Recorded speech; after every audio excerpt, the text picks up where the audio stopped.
contested. I remember a case that I had in 1983 or 84. A young child broke his elbow sliding down a slide head first, and they wired his elbow together. And after he got his arm out of the cast, he began to go in physical therapy, and the wires came loose. He developed a false elbow right above the break site. And during therapy, he was screaming and yelling for weeks. Nobody did anything. When we went ahead and filed a malpractice claim, there was a physician on the other side that says, oh, well, there was nothing wrong with this. You know, that stuff just happens. That taught me a long time ago, they're going to find an expert to say their client didn't do anything wrong. Prepare your client for that.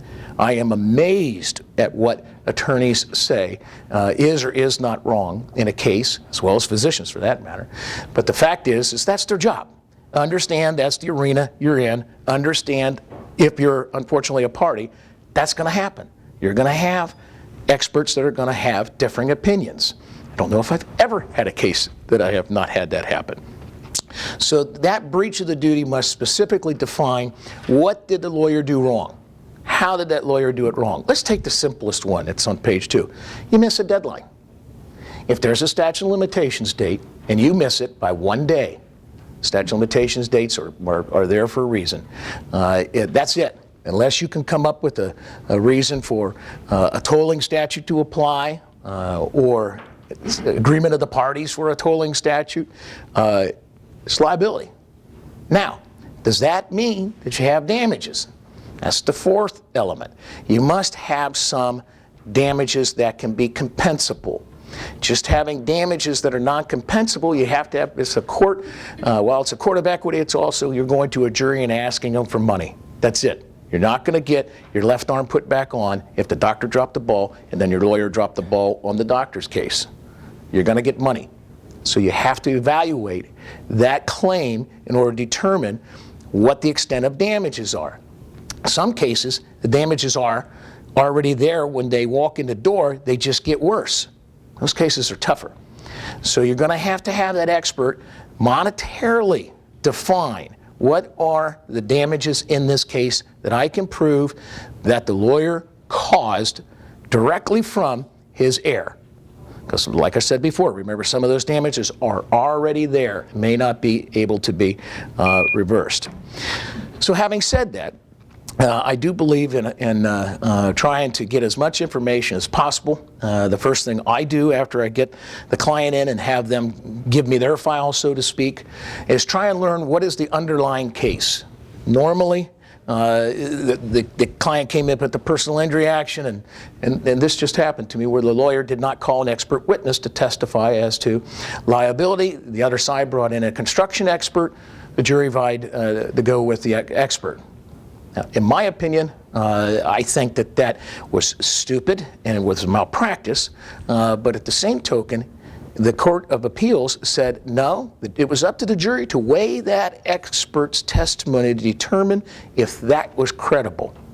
So what it really came down to, could the lawyer effectively cross-examine that expert and illuminate through his client's testimony, since obviously he was a participant in the automobile accident, the negligence of the tortfeasor. And that's what the malpractice action became about. So just in a sample, yes? Well, you also have to weigh, in the situation that you're doing right now, you have to weigh the cost. And the client is unwilling to pay for that expert. Yep. So the attorney's responsibility to do that. Well, there's often times I've had attorneys, and I'm not taking a case underneath $100,000. I can't tell you how many times I've heard people do that when they come in my office, go into somebody else's office.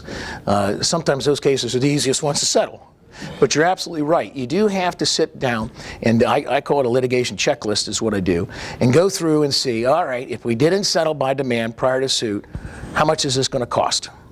Versus the risk, versus client sign off on the cost-benefit analysis. In a legal malpractice action, it depends. That's the problem with these cases like medical malpractice cases. They can get expensive quick. Why? You've got different experts. You don't just have the lawyer that is testifying as an expert, but you also got to pay to depose and understand the extent of the other side's experts' which is not only going to be a lawyer saying that he did nothing wrong, but it also could be other people, for example, CPAs on the value of the damages. It could be forensic people that are involved. It could be life care plans. It can get expensive quick. So she's exactly right what she said. You have to illuminate who are the potential witnesses in this case. What do I need to prove it? I'm trying, the best cases that we're seeing a lot of, by the way, is domestic relation court cases. And the worst cases to handle because nobody's happy. Unfortunately, the lawyers get involved. So good practices is put things in writing, make your client consent to each strategical step that you take during. But oftentimes, you don't know how a lower court is going to interpret that evidence, or a jury is going to weigh that evidence. And so you have to bring forth the trial strategy and make sure it's spelled out to the client and it affects a cost to it. And there's numerous times I've done just like what you said. I said, you're going to spend more than what's worth. And for me, I'm sorry, I have to do that on an hourly basis because now it's not worth it for me. So that gets tenuous for the client, but our system isn't perfect. We do not have an award of attorney fees unless there is a specific statute that controls it. Every once in a while, you can get attorney fees in a case. I have one pending right now where the defendants, we believe, knew the statute of limitations. Well, maybe they didn't know, but the statute of limitations had passed and they filed a claim for it anyway. Went through federal court, dismissed. Went through the Court of Appeals, dismissed. In our malpractice action, the statute of limitations had already passed. So our client can't get the damages in the case within a case. But we sure as the devil were arguing over why did you spend $50,000 on something you could have told the client from the very beginning if you were prudent that statute of limitations is passed. I can't help you. We found some case law to support damages in that. It's being litigated right now. I hope that it follows the train of argument that I'm making. But again, I think if it does, we're going to settle that case right away. But unfortunately, that case is a perfect example of how much are we going to spend to get what we need. $50,000 isn't a lot. And insurance companies know that, and by attrition, they can wear you down. Simply put, just by deposition transcripts that you'll need to give to other experts. You got to pay for them. Just your time and energy, if you're on a contingency contract, maybe make it a hybrid. I don't know.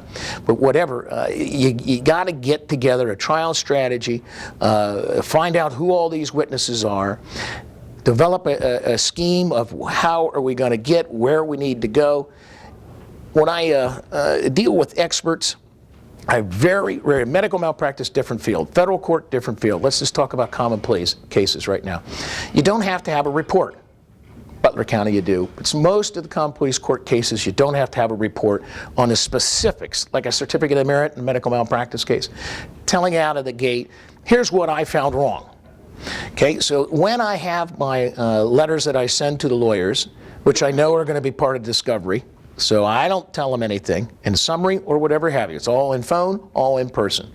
Then I have them tell me over the phone and in person what are the elements of the claim. Because obviously, I don't want them tied down. Why? Because things change.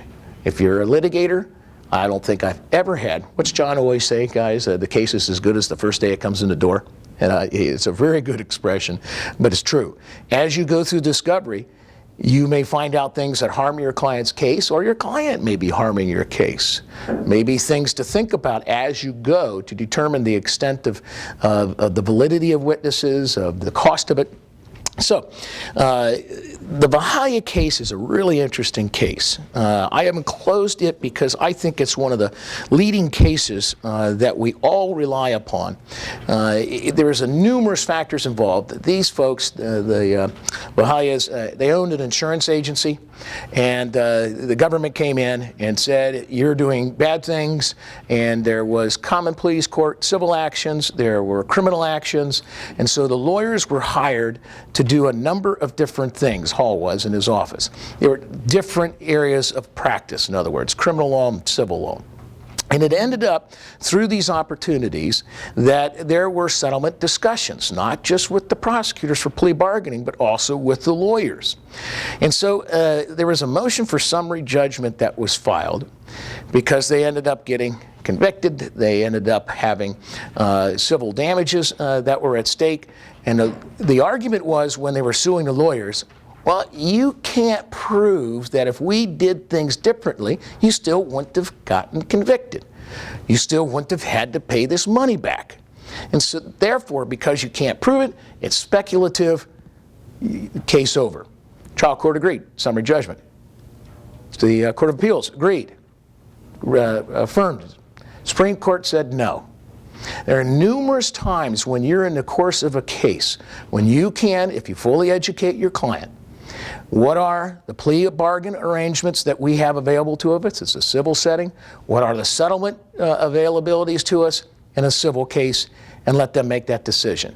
And that's exactly what the Supreme Court said, is remanded for trial to be able to determine if those are issues of fact that need to be decided, not by summary judgment, but by a court. So this case has really interesting implications. If you want to know, and are ever bored wanting to know what to do about how to defend yourself or prosecute a medical malpractice action, I'd start with this case. This case is an excellent resuscitation. It has numerous branches and throngs to it throughout to be able to talk about what negligence is, what the history of the malpractice law is, and the elements that are necessary. And it's a case we often cite because the key is, and here's one of the notations I had, often it's up to the jury to decide these things. And I tell you, I've tried a lot of cases in my day. I am still shocked every time a jury comes out. I just can't figure them out. I love every moment until that bailiff comes back with the envelope.